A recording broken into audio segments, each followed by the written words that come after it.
வணக்கம். Pain management physiotherapy, அதில் sports physiotherapy ஸ்போர்ட்ஸில் எப்படி பயன்படுது அப்படிங்கிறத பற்றி பார்த்தோம். ரீசெண்டாக ஒரு பேஷண்ட் வந்தார். அவருக்கு வந்து பேக் பெயின், தை பெயின் இருந்தது. அவர் வந்து பாடி பில்டர், மிஸ்டர் மெட்ராஸ். நிறைய ட்ரீட்மெண்ட், எம்ஆர்ஐ எல்லாம் எடுக்கிறப்ப நல்லாயிருக்கு, திருப்பி வலி வருது, வலி சரியாகவே போகலை.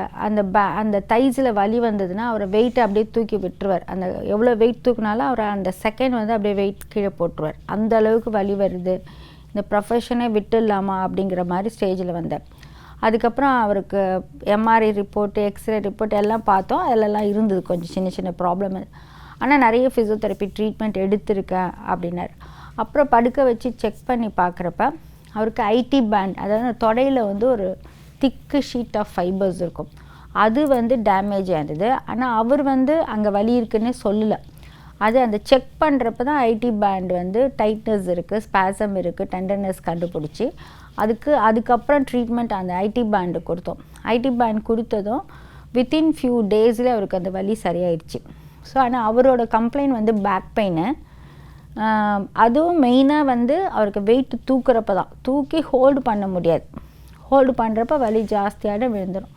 ஸோ இந்த டிஃபரென்ஷியல் டயக்னோசிஸ் பேக்லேயும் ப்ராப்ளம் இருந்தது. ஆனால் இந்த ஐடி பேண்ட் வந்து டைட் ஆகி நாட் ஆகி, ஆனால் அங்கே வலி கிடையாது. அந்த தூக்குறப்ப மட்டும் அந்த புல் வருது. அவர் என்ன நினச்சிட்டாரு, பேக் ப்ராப்ளத்தினால அந்த சியாட்டிக் வலி இருக்குது, அதனால தான் அப்படின்னு. ஆனால் இந்த ஐடி பேண்டும் சியாட்டிக் பெயினும் கிட்டத்தட்ட ரிசம்பிளன்ஸ் ஒன்றா இருக்கிறதுனால கண்டுபிடிக்க முடியல.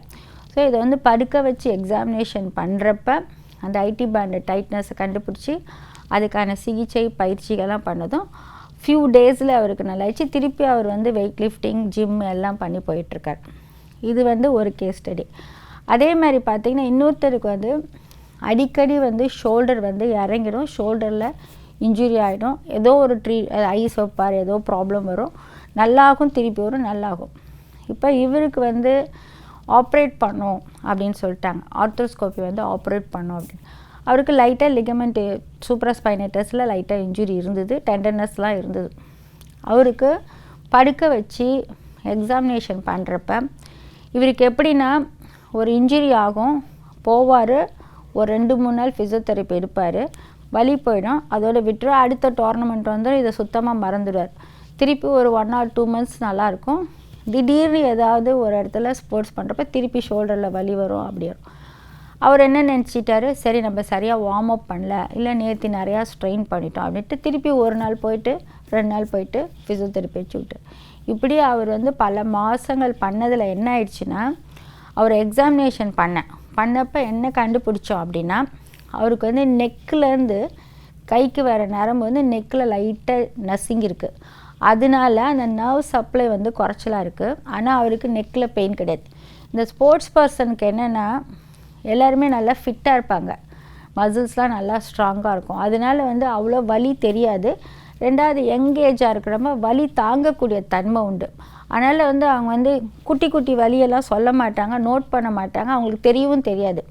பட் நாங்கள் இப்போ படுக்க வச்சு செக் பண்ணப்போ பார்த்தா அவருக்கு நெக்கில் லைட்டாக நர்வ்ஸ் ஜாம் ஆயிடுது. இன்னொன்று சட்டையெல்லாம் கட்டிட்டு செக் பண்ணுறப்ப இந்த டெல்டாய்டு சொல்லுவோம், இந்த மசில் இந்த ப்ராப்ளம் இருந்த கைக்கும் நார்மல் கைக்கும் பார்த்திங்கன்னா சூம்பி இருக்குதுன்னு சொல்லுவாங்க, அதாவது வேஸ்டிங் சொல்லுவாங்க, டெல்டாய்டு மசில் வேஸ்டிங் சொல்லுவாங்க. பப்ளிக் தெரியும்னா சூம்புது, அதாவது இந்த கை கொஞ்சம் குண்டாகவும் இந்த கை கொஞ்சம் ஒல்லியாகவும் இருந்தது. மைன்யூட் தான், மெஷர்மெண்ட் பண்ணுறப்ப மைன்யூட் தான், பட் ஸ்போர்ட்ஸ் பர்சனுக்கு அது இம்பார்ட்டன்ட்.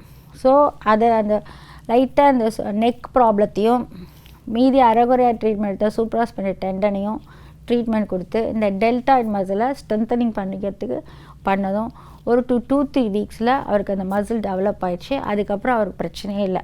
அதுக்கப்புறம் வேறு ஏதோ ஆங்கிள் ஸ்ப்ரெயினுக்கு வந்தார். அப்போ கேட்டப்போ நீங்கள் ட்ரீட்மெண்ட் கொடுத்தப்பறம் வலியே, அந்த பிரச்சனையே திருப்பி வரல, ஷோல்டர் நல்லா ஆயிடுச்சு அப்படின்னு. ஸோ ஸ்போர்ட்ஸ் பர்சனுக்கு டயக்னோசிஸ் வந்து கொஞ்சம் டிஃப்ரெண்ட்டாக பண்ணணும்.